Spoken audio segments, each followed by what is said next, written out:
Bonjour à tous et bienvenue dans cette vidéo de Boost ta vie. Alors Boost ta vie, c'est un groupement qui comprend aussi des thérapeutes de couple. On accompagne les couples dans leurs difficultés ou dans des besoins de renouvellement, dans des besoins d'approfondissement, d'engagement plus importants. Et dans cette vidéo, je vous propose d'aborder un thème au travers d'une question. Peut-on aimer et être indifférent? C'est une question choquante.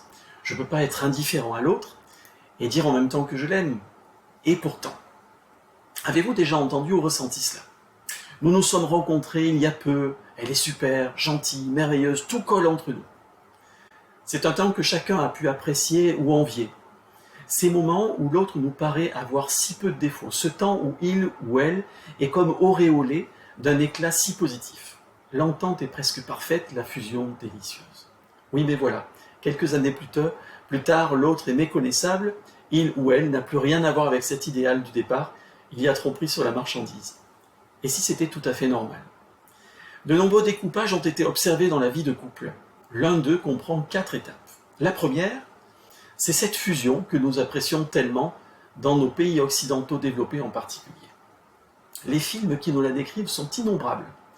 C'est une phase que l'on pourrait décrire par 2 symboles, plus et moins. Plus, c'est la façon dont on voit l'autre, tellement positivement, pratiquement sans défaut. Moins, c'est la manière dont on se prend en compte, car finalement, dans cette phase, on est assez inexistant. L'autre peut prendre toute la place. Quand l'autre n'est pas avec nous, il nous manque. Les SMS s'enchaînent et les appels téléphoniques ont tendance à s'éterniser. L'autre est tellement important à nos yeux que cette période peut être vécue aussi par plusieurs comme étouffante, incompréhensible, voire inquiétante. Sommes-nous tombés dans une dépendance affective? Non, c'est une période normale, mais à quoi sert-elle? On peut penser qu'elle sert à tisser des liens dans des conditions plus favorables, sans que les défauts de l'autre ne viennent nous en empêcher. Mais elle n'est pas éternelle. Elle ne dure en moyenne que 6 mois à 2 ans.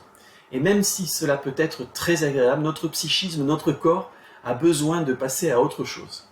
Cette période correspond d'ailleurs à la sécrétion d'une hormone particulière. Chercher à garder cette fusion intacte dans le temps peut même être dangereux pour un couple.